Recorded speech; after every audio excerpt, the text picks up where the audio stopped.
Hello, everyone. Welcome to our webinar today on how do you navigate migraine at work.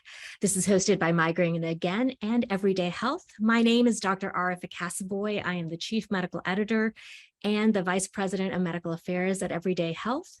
I am a board-certified internal medicine doctor and based in Atlanta, Georgia. I am here today with the expert, Paula Dumas, Migraine Again co-founder. Paula, thank you for joining me today on this webinar, and please tell us a little bit about yourself. Well, thank you, Arifa. It's great to be here and talking about one of my favorite topics.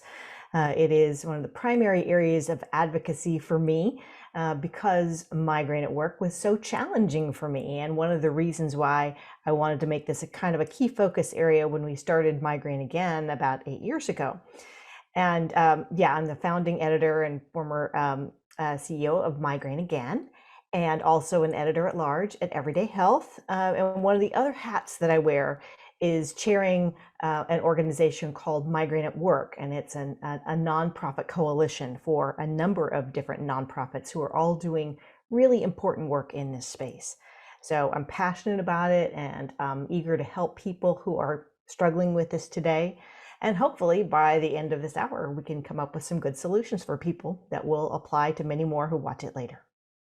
Great. Thank you, Paula, for that introduction. And as someone who experiences migraine myself, I really appreciate this work that we do between Migraine Again and Everyday Health. So for those of you joining us, please drop your name and your location in the chat. Let us know if you have any questions. We'll be answering them later on, and put them in and we'll try to get to them. So moving to the next slide, I wanted to go ahead and give those of you who have already joined us a little heads up about what we want to cover today and highlight that. So we are going to start out by talking about how common migraine is and why that's important for those of us in the workplace. We'll also cover the benefits and challenges of revealing migraine at work. We'll focus in on how and when to talk about migraine with your employer. And we want to take some time and flip the conversation and really look at what employers can do and why they should do it to make working in a more healthy environment so that migraines aren't triggered. We'll also discuss what your rights are about asking for accommodations. So let's go ahead and jump in. Paula, tell us, how common is migraine among workers?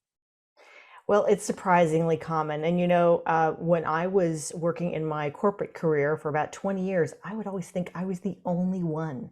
And oftentimes you do think you're the only one because nobody talks about it. But in fact, 1 in 6 US adults also will have migraine, right? So you're clearly not alone. More than 25%, or 1 in 4 women ages 33 to 55 have migraine, which tends to be kind of the peak population for many organizations in the workplace. And then during a migraine attack, 90% of people aren't able to work fully. And any of us who have had a migraine attack at work over and over again can tell you easily that, maybe you can't think clearly. Some people can't see. Obviously, if you're throwing up in the toilet, you're not doing your work, right? So it's easy for us to see the impact that it has upon employers, and easy to see that it's happening across the workplace. I do think it's important highlighting that piece about sort of pre-migraine symptoms, migraine symptoms, and post-migraine. So tell me, what does this mean for employees and employers, directly in the workplace? Yeah, well, as we said, you're almost certainly not the only person with migraine in your workplace. You may be the only person you know. And so the key to finding the support that you need is beginning to open up the conversation and talk about it a little bit more when it's safe to do so. Migraine is affecting your workplace, whether your employer recognizes it or not. And so part of what we're trying to do with the Migraine at Work initiative is to help both employers and employees create healthier, productive workplaces. And this will help you as your employer begins to realize the impact that it has on the workplace and the flow of work. It's not an option whether or not to employ people with migraine. If it's affecting 1 to 4 or 6 people, you need those people to operate a business or an organization, right? But the more they understand how much it's impacting them, the more proactive they will be about providing accommodations to all people with migraine and providing programs and support. And that's really what we're hoping to see happen. I thought it was important at this point to highlight a term that you introduced me to, as we were preparing for this webinar, the term presenteeism. I think that's critical that we realize that time lost at work that isn't in that actual day off you take for the migraine, but just even when you push yourself to be at work and you're not fully there. Yeah, I mean, a lot of us are showing up and just functioning and plodding through the day. Oftentimes, I'll be out at a retail store and I'll see somebody who looks a little off, and I'll ask them, "How are you doing? You okay?" And maybe they'll admit to me, because I'm a complete stranger, that they're having a migraine attack. I can almost read it on people's faces, because we get some of the telltale symptoms. And so it's happening more broadly, and this is called presenteeism, when you show up and you're not completely there. And the lost productivity in that in those cases of presenteeism is one of the biggest costs to employers. So when we look at the total cost to employers, the cost of absenteeism when you call in sick, presenteeism when you're there but not completely there, the cost of medication or healthcare or whatever attached to that, actual claims, all those things cost employers, but presenteeism is the biggest cost. So if we can begin to solve this, we can reduce the cost on employers and create a better work environment for people with migraine. I think that's going to really link well to later in our talk, where we talk about the accommodations employers can make, and they're not really that big or difficult or expensive, considering the time gained if we can reduce absenteeism and presenteeism. Definitely. So, question for the audience: do you know anyone else in your workplace who has migraine, and has that been helpful to you or not? So go ahead and put your comments in the chat for us, and we'll bring them up later on. Now I'm going to shift a little bit here and talk about migraine hiding in plain sight. And the wording on this slide really highlights how employers and coworkers may not realize that migraine is something separate from a bad headache, and that the spectrum of symptoms are a lot broader. But I'll tell you, as a physician, I've had patients that I've really had to counsel to really own it, that this is more than a bad headache, and to really kind of unpack their experience and realize that, yes, the nausea and vomiting, that's very kind of concrete. But there are other symptoms that come with the migraine: the language difficulties, the change in mood, the trouble concentrating and remembering. And then also the symptoms that people seem to know about a little more often are that sensitivity to light, sound, color, the visual symptoms that come with it. That's something that's a particular problem for me. And then the other neurologic symptoms like the numbness and the tingling and the vertigo. Yeah, and some are more disabling than others. Some create safety hazards. When a couple of years ago, we did some interviews, which you can see if you look at the migraine journey section of Migraine Again. There are various interviews with people in a variety of occupations: industrial engineers, police officers, teachers, doctors and nurses, business people, the full spectrum.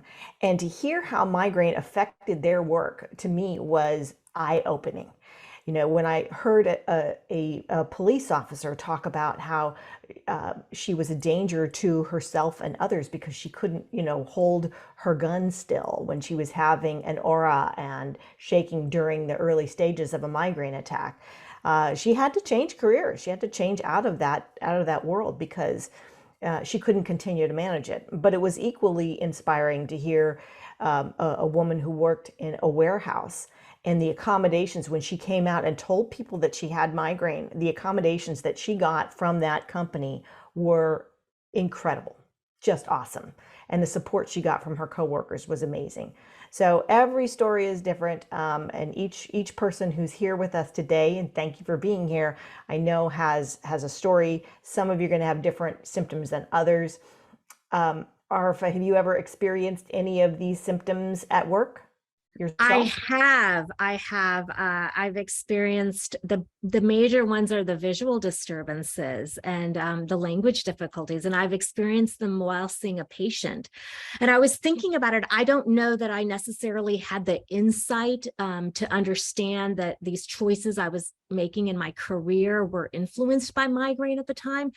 But when I was in medical school, I did make a very intentional decision that I would go into a specialty where I could have a Monday through Friday daytime job, that I was not cut out for doing night shifts or evening shifts. I couldn't jump around with my schedule.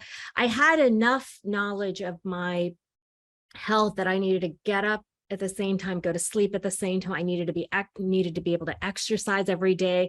I couldn't do long shifts for 12, 15 hours. I needed to be able to stop for lunch and a snack at a scheduled time. So, I mean, it's interesting how it all works out. So I wanted to go into OB-GYN, and I did not because of the call schedule. But then I ended up in a primary care clinic where I took care of women. So I was able to really achieve working with the group I wanted to work with, but in a different way. Well, and that's a great story because at first you talked about healthcare, which is the one of the two largest, along with education, fields for people with migraine. And second, you talked about how you chose a job that was going to be a little bit more manageable with migraine. And as much as we work on our health and try to fix it, sometimes we have to tweak our Yes. career path or job choices in order to effectively prioritize our health. So, yeah, I worked in an office setting, and nausea and vomiting were my most disabling Oh, symptoms for sure. I distinctly remember being at a very important luncheon and also being on stage presenting and having to run off stage and go throw up. It comes at the worst times, and you're just trying to fake feeling well. And I'm a pretty bad actress, so I didn't do so well at that. I had that happen to me at my medical school graduation. Had to leave, Lovely. go get sick, and then come back. So, Lovely. Yeah. but I think this is a good segue into our next slide. How can the workplace trigger a migraine attack? To really look at not again, part of this conversation is about taking this out of the realm of the individual and really looking at it globally across the workplace, that it's not about the one person and their experience in helping them, but through these changes and recognition of these workplace environments, we can really help everyone, and all the people that are silently suffering from migraines. So tell me what you've experienced from this list. Well, first of all, bright lighting, fluorescent lighting, I'm very sensitive to that. Anytime I'm in a workplace that has that, I react to it. I think that because education and healthcare tend to be, hospitals and classrooms are, notorious for having really bad lighting. That's something that affects a lot of people. Like 85% of people are sensitive to have some light sensitivity. Stress, gosh, healthcare has got to be a pretty stressful space. For my work in business was very stressful. And it's not on this list, but flights. I traveled a lot and crossed time zones all over the world. And that was a big trigger for me because of the inconsistent sleep. So it's an outlier, but it's there. Screen use is increasingly a problem for people. We're going to talk about that a little bit later and ways to come around it. Bad posture, poor diet, skipping meals, not taking time to eat really good quality food. Sharp smells or fragrances are the devil in the office or in any workplace when you're working next to somebody who has on a little bit too much, Old Spice, and they don't realize that it can send you to the hospital. And then inflexible working hours, where just the stress of having to be there and punch in by a particular time for a lot of people is really, really hard when, things come up and detain them. I do feel like I've experienced all of these at some point. And sometimes I put up with it and sometimes I take the time. I think when the days are going well, then I have that quiet time to reflect and really then recognize the trigger and change it and take the time. Like, for instance, the bright lighting. I mean, it really, I'm working from home, so it's really on me to make sure my lighting is appropriate, and to let the correct people know if I need a certain screen guard, or I need help adjusting to dark mode on my web pages. Yeah, I think the pandemic has actually been a huge blessing because for people who have those kinds of jobs that they can do from home, the ability to control some of your own workplace triggers has been fantastic for many people. So I'm grateful for that. And now many are going back into the workplace and dealing with it all over again. Right, right. So, this brings up a point in terms of talking to people at work about migraine. So, what are the big challenges and benefits that you have heard from others and have learned about through your work with Migraine Again and over the last few years? Yeah, let's take a look at the next slide and get into that a little bit more. It can be revealing your migraine in the workplace is a very personal decision, and it comes with both challenges and surprisingly benefits. The challenges are kind of obvious. First of all, you're giving up your health privacy, and a lot of people are not ready to do that. A second, you might be denied opportunities because you have migraine. I know it happened to me, and in retrospect, I'm okay with that. But when you're eagerly working for something, it's really hard to pass those things up and to think, did they pass me over because of migraine, or was it something that I did? And sometimes you never really know. Right, right. Yeah. And you might be called oversensitive or a hypochondriac. And we saw some of that in the questions that have already come in via social media. So if you're watching this on social, on Facebook, please, add your thoughts in there. We want to hear your stories. Um, I think most of the people who I have met who have migraine are not wimps or fakers. In fact, they're very courageous warriors. And to be called that is just so hard. It's just Yes. so hard to hear. But if you do share that you have migraine in the workplace, number one, it's easier to ask for accommodations, but it's possible to do without. So we're going to talk about that. Second, managers and coworkers may be more supportive and understanding. And I learned this in spades from many of the people I interviewed in a variety of different kinds of jobs. And the stories that they told me were touching. Employers can reduce the triggers in the workplace and may invest if you come forward and then others come forward. I mean, just think about the Me Too movement. And once one person came forward, others felt courageous enough to come forward. And so when an employer sees that, then it's very clear they need to do something about it. Honesty and transparency can actually enhance your job security, and you're able to be your authentic self. When you have to pose or lie or not talk about something, there's a level of stress that creates unto itself.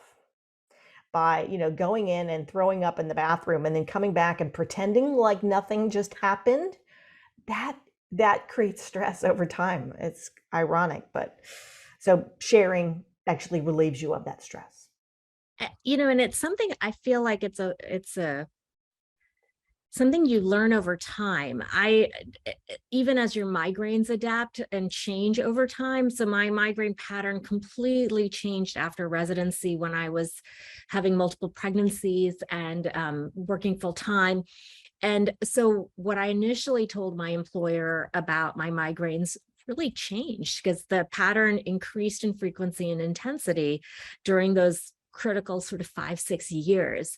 And it was very important to work closely with my colleagues to come up with a plan, because for me, with the visual problems, I could be in clinic seeing a patient, nothing life-threatening, but of course, it's highly annoying for the patient if suddenly their doctor calls in sick and, can't, finish seeing the patients for the day. And then another doctor's working in those patients. So they had, 20 patients to see, and now they've got 25. So it was definitely, I mean, it's tough. There's no two ways about it. And you can prepare just so much, but it does really help. To have those kind of conversations Yeah, at the right time with the right at the person. right time. And that's the next slide. So when is the right time to initiate a conversation with your employer? Yeah, so you want to look at a few key flags going on in your life. First of all, if migraine is affecting your performance at work, not just, oh, I feel badly and I'm having a sluggish day, but really, let's say you make a mistake in your job and you know it's because of cognitive challenges or memory issues that you were having during an attack, or maybe like the police officer, you were putting someone's safety at risk, your own or someone else's. If you think that reasonable accommodations could make a big difference, like if you just had better lighting at work or a more flexible schedule, then you could perform well. Well, it's time to do that, right? And I got bold enough and severe enough where that's exactly why I came forward. You want to see the work culture become more supportive and help others who may be struggling. So we gave you the stats at the beginning, anywhere between 1 in 4 and 1 in 6 people. And if you feel like you're all alone, the more you come forward and initiate that conversation or begin talking with other people in the workplace, other people are going to come forward, and they have it and they're struggling with it and they're not talking about it. And so it could be a really great bonding experience for you. So there are a lot of resources on this, literally conversation templates, all kinds of things at migraineatwork.org, which Migraine, again, is part of. And I would encourage people to also check that out for more resources on this topic. That's great. I think it is important to talk about that. And I think it's important to really understand and think positively about what these conversations can have. I know I've actually been my worst critic, where I've changing to a corporate job post migraine. I really know I need to be off computers for 24 hours. I start feeling better and I'm like, oh, let me just go hop on. So I'm the one breaking the 24-hour code, not someone else. And then I get another migraine triggered. So to really be strong, because my coworkers were fine with the 24-hour break, I'm the one that just couldn't resist. And so I'm learning to, ask for those kinds of accommodations, but then to actually, live by them and take care of myself so that 24 hours later, I'm ready, full speed, and presenteeism isn't an issue. That is a good guidance to give people, because you're giving your brain time to recover. And just because the pain phase is over does not mean the migraine is over. You're still in a migrainous phase. There are 4 phases to migraine where, the chance of bounce back is great. So I love that you're giving your brain that extra 24-hour break. I can't tell you how many conference calls I have taken horizontal with earphones in, no screen, nothing, and people don't care. I mean, I think that's one of the biggest points I've made with patients over the years, especially in the women's clinic I work with. People would come in, well, I had this going on at work and this going on with my family, so I'm 5 days into the migraine now, nothing's working, and they're really at the end of their rope coming in to see me. And if we could be strong enough to take those 2-3 days off, or have the ability and the empathy from around to take those 2-3 days off initially, that entire 5 days wouldn't have been so miserable. So yeah, it's really an important conversation. So they're lucky to have you as their doctor. Thank you. I at least understand what they're going through, for sure. Empathy. So moving to our next slide, how do you initiate a conversation with your employer? And I'm really curious about who you speak to. I have been fortunate in my work environment where the person I directly report to and the people that report directly to me, I've been able to have that sort of free conversation. Um, but I know not everybody is in such a strong situation. Right. So you've got to have a good plan to start with. And the first part of the plan is understanding your audience and just realize that most bosses, the stats are 4 out of 5 bosses thinks migraine is not a reasonable rationale for calling in sick to work. Okay. Very misunderstood. So assume your boss knows nothing. Or maybe your boss has somebody in their family who has migraine and they have it in a very different form or severity than you have it. So you're going to have to do a little bit of education first about migraines. A spectrum disorder. It has, as many as 40 different symptoms. It's not just a headache. And for me, if I get exposed to too many triggers, it can begin an attack that can land me in the emergency room and cost the company money. So that might have to be in your very, first educational conversation, right? So what do you know what you're going to share with your boss about how it affects you? And I usually coach people to say, talk about the impact, the financial and physical and emotional impact that it has upon you and your ability to work, although less on that, I would say. Second, you want to know your goals. Are you simply explaining how you cope with migraine disease, or are you asking for accommodations? So when you go into the meeting, do you just want to be understood, or are you asking for something? And depending upon the receptivity of them, you may ask for a little bit more, because most accommodations, as we're going to see, cost the employer almost nothing. And it's an opportunity for education of the other team members. And then third, bring documentation. So a lot of people are frustrated because migraine doesn't have symptoms that are easily recognized. If I had an epileptic seizure, you would understand that I had epilepsy, right? But I'm having a neurological event going on, and a lot of people can't see that, and so they don't understand it. What they do understand is 3 months worth of data that you've collected on your phone, or a diagnosis from your doctor, which shows exactly how many days it's affected you and the severity of it and the symptoms that you've had and the implications. I had to go to the emergency room this time. I had to go to the doctor. I had to take 2 days off of work. Those are real things. And so data usually speaks volumes and cannot be refuted. So those are the things that that can be powerful in a conversation with your employer. I think that's great. I tell my patients to have sort of a acute migraine plan. So in my case, I have emergency medicines that are ready to go. So if I have the visual difficulties or my fingers are numb and tingling and aren't working as well, I can get the medicines out quickly. I had 2 coworkers that kind of knew my situation and I had asked them to help me and that I could go to them and they would get me a Coke or a cup of coffee and they would call my ride to get home.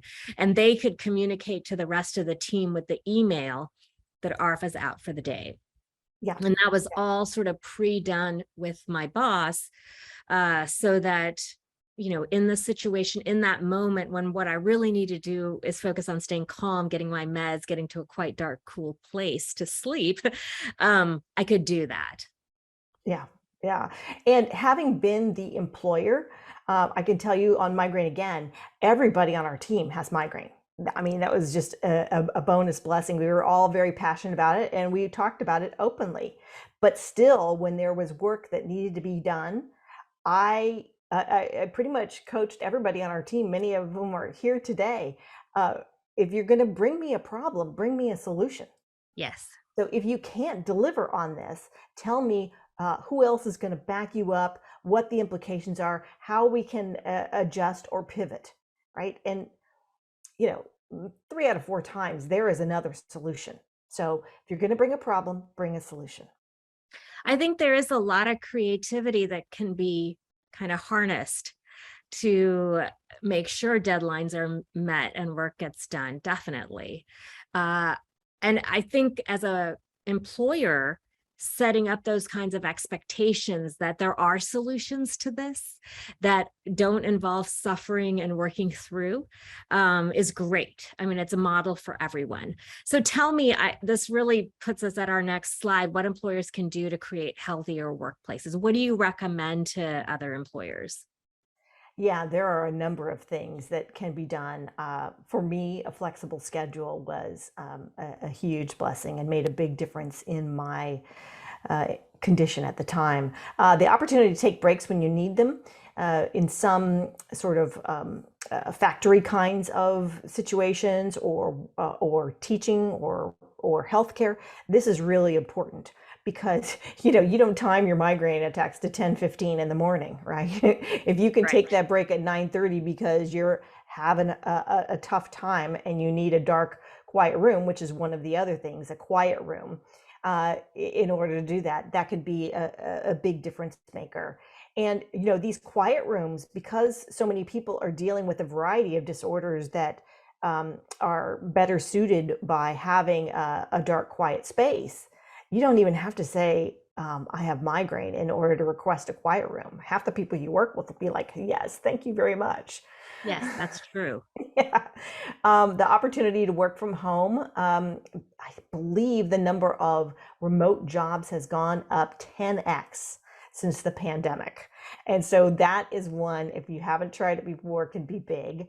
Alternate lighting. I know people who don't have migraine but are light sensitive who have requested this. It's not that hard, particularly if it's an isolated space. If you're getting in a big factory space or a big hospital, much harder, right? Screen filters and other computer hardware or software. There's something, and we can talk more about this in a minute, but there are a number of different ways to adjust the lighting on your screen. Noise management, like noise canceling headphones. A fragrance-free workplace is going to be a political challenge because some people really love their fragrances. They love their, uh, office scent or Right, whatever. right. Yeah. Air purifier. It's hard, but there are some places that will do that. So that might be the most challenging of all of these, actually, is to get a fragrance-free workplace. Wow. Okay.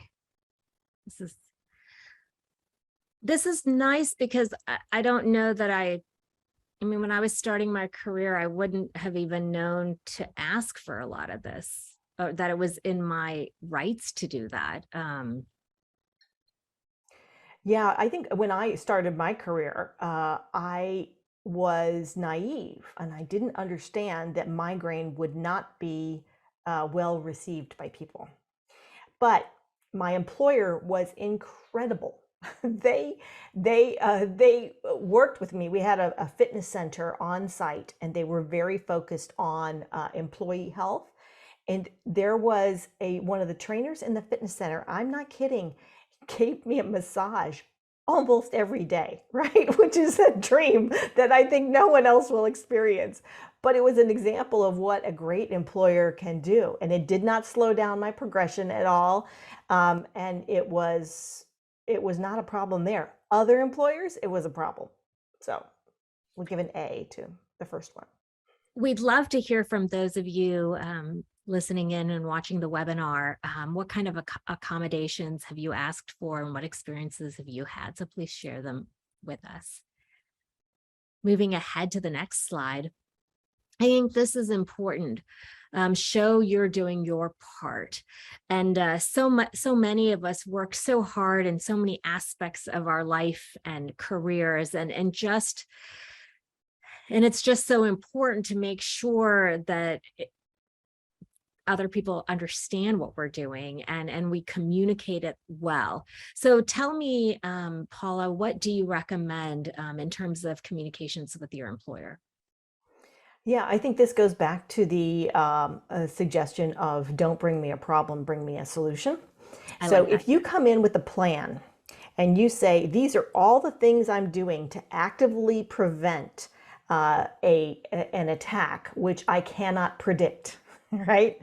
And I'm doing the seeds. You can learn more about seeds on migraine. Again, I'm doing the seeds lifestyle protocol. I'm taking this particular medication that helps me prevent attacks before they occur. I've got this plan for when I have an attack, this medication that I take or this device that I use, or whatever works for you. So it's what you're doing with that part of it, and then how you're going to accommodate the work that needs to be done, who you're going to notify, what tasks are going to need to get done while you're out, and who's going to do them, and then how you'll make up the work that you missed. And in my case, in the type of job that I had, it doesn't apply to everybody. You cannot, work in advance if you're a physician, for example. But I knew I had a deadline next Wednesday, and I would try to get that done by the Friday prior, because I could have an attack on Monday that I didn't predict and I didn't ask for, and was not my fault. And I would at least have the work done that the employer was expecting. Sometimes you can't do that, but wherever you can work in advance. And that's why I say people with migraine make great employees in this way, because we're planners, we're agile, we we know how to create a team dynamic, because we have to depend upon our teammates. We can't do it all ourselves. Well, Uh, open communication with process is critical. So even if the task isn't complete, if it's very clear what steps you've done and what steps are left, so people can sort through the documents and understand what comes next, that's critical. And I want to add in, you mentioned the SEEDS protocol for migraine. I think that's fantastic. And for those of you in the audience who may not know what that stands for, SEEDS is sleep, exercise, eat, diary, the diary meaning keeping track of your symptoms, and stress. So it's about monitoring in all sectors of your life, really reducing the triggers for migraine. So that's, again, sleep, exercise, eating, keeping the record with the diary, and then stress management. Yeah, and there are evidence-based solutions attached to each one of those, like a high omega-3 diet, low omega-6 has been proven to be as effective as medication. Same thing for exercise, and like 10 minutes a day, those kinds of things for 5 days a week. All of those things make a huge difference. They're hard to do, takes a lot of discipline. I'm not a very disciplined person, but they do make a big difference, and they can turbocharge whatever therapy you're on that your doctor recommends. It's definitely a stepwise approach. Right. It's definitely, I will tell people that, well, so you need to exercise, and exercise is, similar to taking 2 Tylenol and reducing pain or reducing discomfort. And so it's, that's a layer that you add in. So we are actually zipping along in this webinar, and I want to make sure we have time for everyone's questions. So people, those of you who are in the webinar, please send us your questions. We'll are going to finish up with a few more slides. This one is what rights employees have for accommodation. So Paula, please let us know what our rights are. Yeah, and they're tricky, but I'll try to net it out for everybody. And there's much more information on this on both Migraine Again and on the Migraine at Work website. But first of all, you are not required to disclose that you have migraine to your employer. You can say you have a medical condition that requires that would be improved if you adjusted the lights, for example, or had a quiet room. That's all you have to say. To be eligible for the legal protections that are provided by the Americans with Disabilities Act. And I don't know if there's something similar in the UK. I know we have people from all over the world listening to this, but check into this in your unique area. You're required to disclose your health condition to your employer, and might be required to provide some medical documentation. So things like a letter from your doctor or data from your diary. Employers are not allowed to fire you based on a disability unless your condition meets one of 2 things. First, it poses a direct threat to the health or safety of yourself or others, like the police officer example, or if you're not able to perform the essential functions of the role. That's kind of a gray area, but those are the 2 things to kind of consider if you're in this space and you fear that you're going to lose your job because of migraine. And I see that one of our colleagues, Claire, put a link in the chat, so that's great. Fantastic. So what about if you do disclose to your employer, can you keep it narrow where everybody else doesn't know, or how does that work? Yes, I mean, your employer is supposed to protect your health privacy and keep your specific diagnosis private. They can say, Paula has a medical condition that requires her to have different lighting in her space. Paula has a medical condition that required me to move her office or her workstation from here to here. There were people who worked in retail who said that they had to move they couldn't take any positions that were near the perfume counter in the retail space or near the food court, right? And they could Yes, only yes, work in departments that were 2 stories up that wouldn't be in the, you know, scent cloud that those things had. Those are very reasonable accommodations that don't require that. Um, you can go to your manager, and I really recommend that you go to your manager because they're the person you're going to have to call when you call in sick. And so it really helps if they know. If you don't have a good relationship with them, you can go to the HR department. But the HR department, let's be clear, works for the organization. Their first responsibility is to the organization, and their second responsibility is to the employee, right? So they try to serve both and be a mediator, especially if you've got a manager who does not understand, and there are many of them. So HR can be your friend.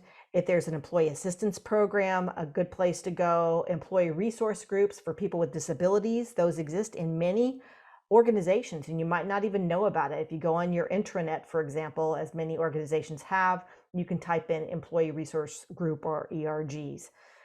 One of my favorite organizations is called JAN, Job Accommodation Network, and they have a wealth of information on their site. They're one of the participants in Migraine at Work. And in the US, the Equal Employment Opportunity Commission, EEOC, also has a lot of great information. that's great. And I think it's important to note here that it's critical that as you're going through these steps that you document your conversation. So if you want to have a friendly conversation with your manager, but follow it up with an email that documents that you two spoke and kind of what the points were of that conversation, and keep records of these incidences to support the other documentation you mentioned earlier, like the doctor's reports or an app where you're recording your migraines, so that they can see that, this is an issue that's real, basically. That's right. And the bigger the employer, ironically, the more responsive they're going to have to be to this. So if they have more than 50 employees, there's a sort of a different threshold of requirement that applies to those organizations in terms of how they take care of their employees than if it's a small organization. But small organizations can also be more sort of familial and empathetic. So you just have to apply all of these guidelines to your own organization and figure out what's the best path for you. Now, what kind of language do you use in these conversations, Paula? I like just, if it's a specific accommodation or you're basically informing people for when you might have a migraine. Yeah, I always try to put it in the employer's terms and things that they care about. So they care about productivity of the team. They care about the cost to the organization. Those they care about, the specific work or tasks getting done. So if you say, if I'm able to take this day off, I can get back to a point, maybe this day off and tomorrow off camera, just on audio or in some other work from home tomorrow. I can get this attack under control, I believe, based on my past experience, so that I can come back and work the rest of the week, right?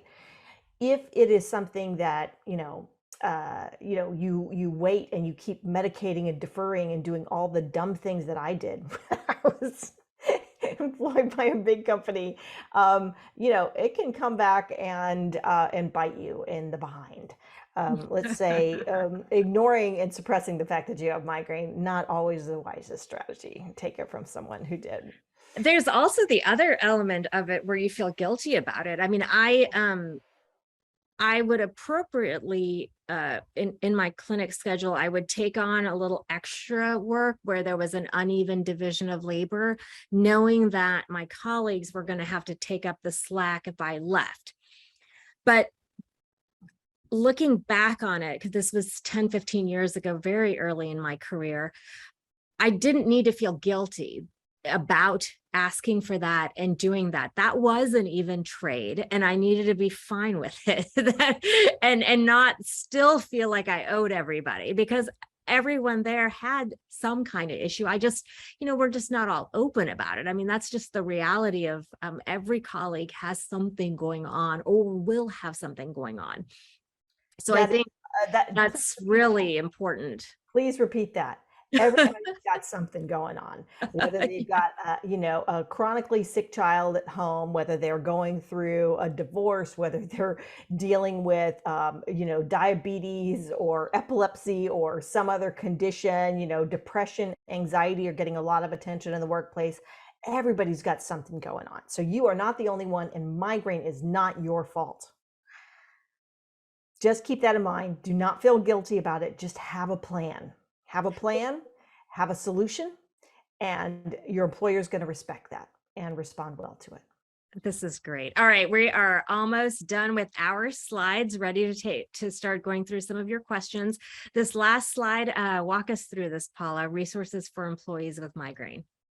Yeah, migraineagain.com has a whole bunch of resources for migraine, and the easiest way to find them is to look on the nav bar, and you'll see a section which has work specifically under life and work that will allow you to figure out how to thrive with migraine. Subscribing to the newsletter also helps you not miss an update on that, and we publish on that topic pretty regularly. Everydayhealth.com also has a number of resources to understand more about the basics and not so basics of migraine.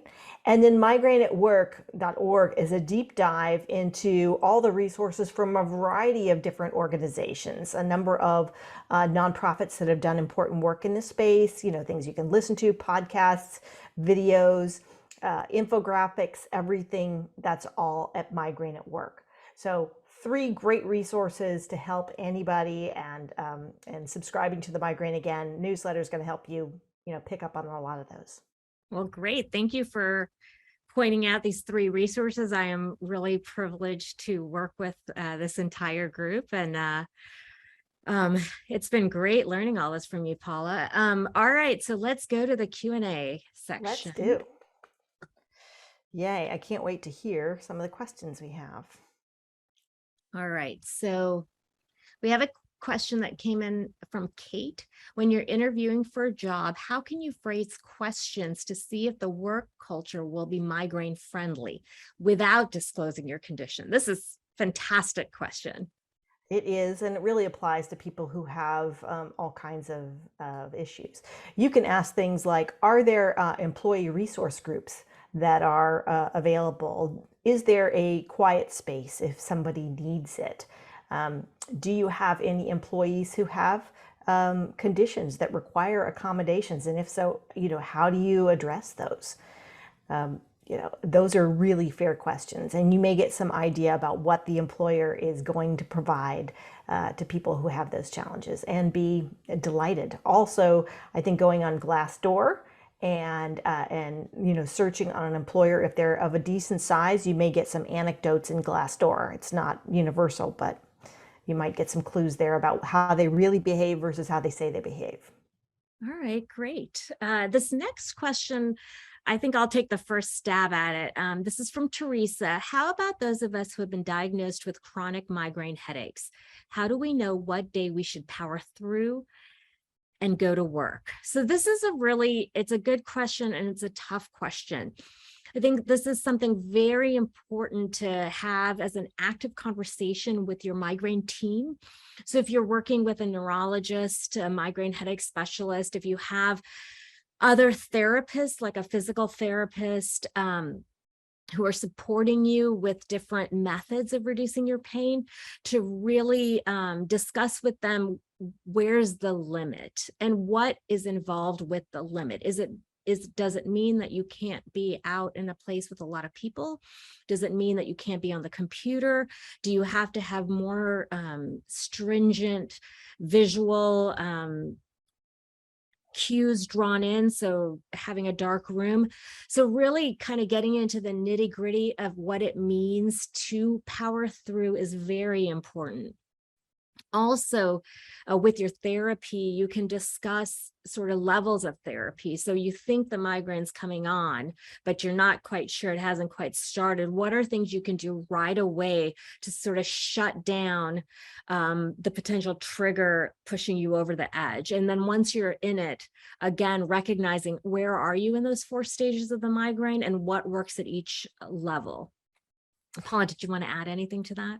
The only thing I would add is that you have got to get serious about prevention and have an active prevention plan that you are working every single day. You have got, it may be really, really hard. I was there. I was 25 out of 30 days a month and taking 10 pills a day to prevent them.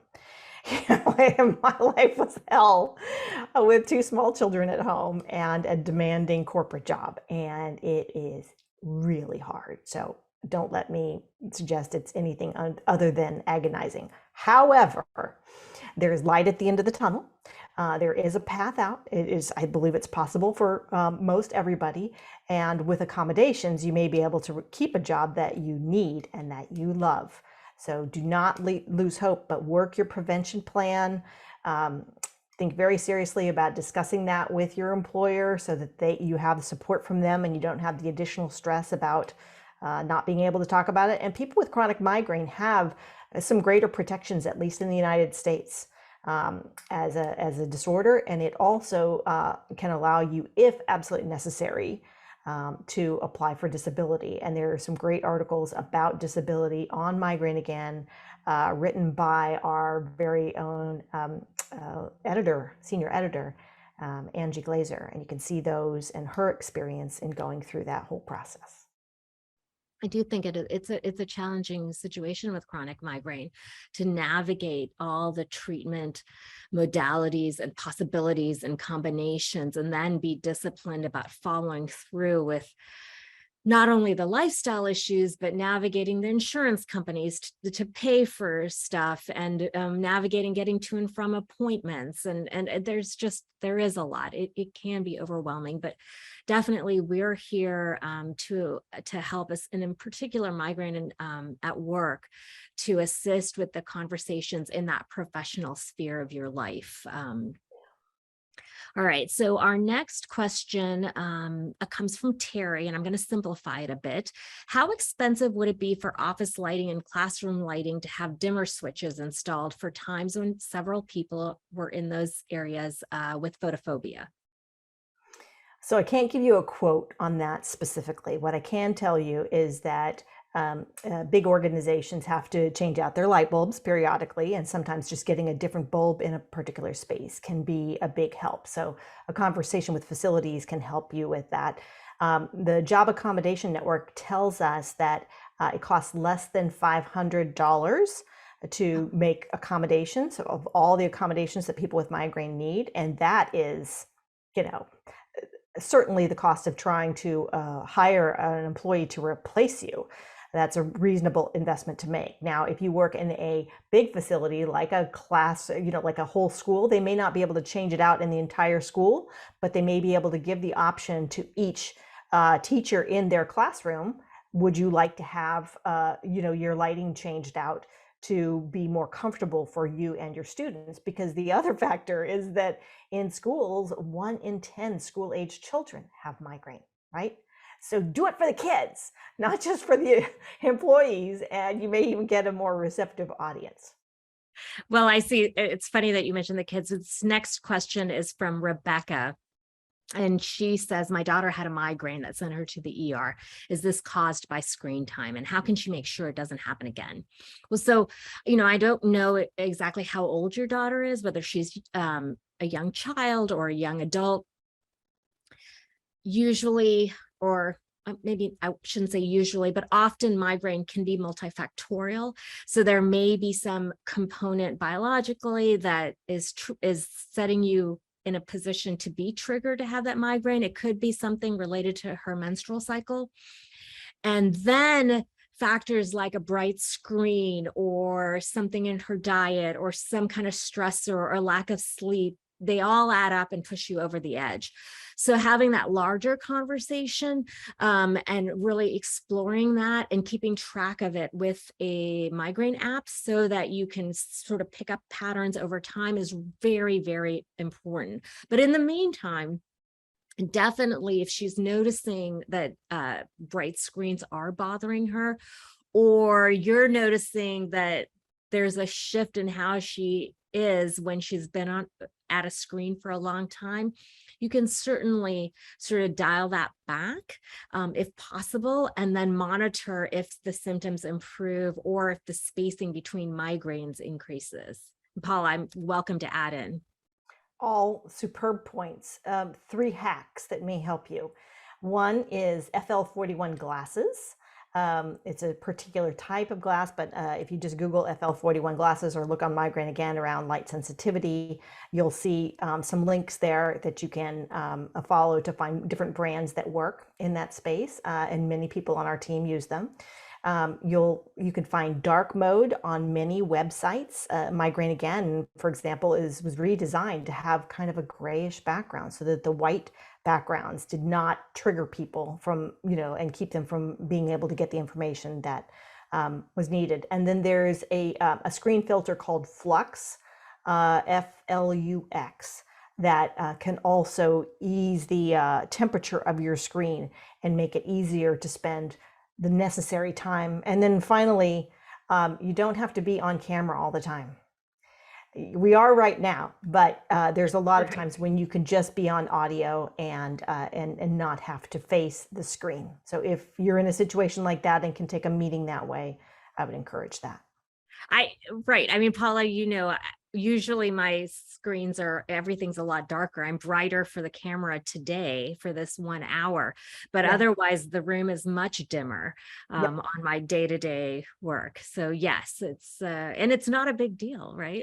It's really not a big deal. No, All right, no. I mean, as recently as 5 years ago, I was moving and I moved into an apartment between homes that had so much light coming in that my migraine attacks shot through the roof. And I was like, how could I have been so dumb? So we literally had to break the lease and move out for my health. So you can't always do that. Right. But you're right. You could take care of your light exposure wherever you can. All right. So we are not going to have time to answer all these questions, but I do want to try to get through a few more. This is from Mary Beth. Is it better to be upfront about having a migraine when you are first hired for a new job, or wait until a migraine forces you to disclose your condition? Great question, Mary Beth. And the answer is a little bit complex, like it depends. So if you have multiple offers, you might use that as a criteria of deciding how the employer responds to me may determine which one I choose to go to. And in the current economy, where employees have a lot more power, people are getting multiple offers. So that's one nice criteria, and maybe an important factor for you. Otherwise, I would generally suggest that it depends. So there's several books that have been written about the first 90 days on a job is where you're new and you're developing trust with your coworkers and with your boss, and they're seeing how you perform. It might be a good idea after that, once you see what the environment is and what's going to trigger you and what isn't, then to address it, right? But it's always nice to have more than one option if that's a possibility in your field, so that if the employer gives you an answer that you don't like, you can decline that job and take another. Great information, Paula. All right, we are ready to wrap it up. I want to thank all of you in the audience for your time and for your active participation in the chat, all the questions. Paula, appreciate your time as well, really sharing with us the wealth of your experience. For those of you who we weren't able to get your questions, our partner, Migraine at Work, is offering a free confidential consultation. You'll find it in the Migraine Again newsletter. And if you haven't already joined, sign up with the QR code that's on the screen right now. And then this Sunday, we'll include a downloadable conversation guide for talking to your employer. So look out for that. Paula, did you want to say anything as we close up? Make sure we covered all our points. Yeah, well, thank you, Arfa, for a fantastic discussion. And thanks, everybody, for joining us online and asking such great questions. We really appreciate it. We're here for you. We're here for you. We want to help build healthier, more productive workplaces. And if there's anything we can do to step in and help your employer understand more about migraine from an independent third party, we would be happy to do that. We have a team, able to do that. And I would just encourage you to devour all the resources on Migraine Again, because there are many and they're really well researched and well done.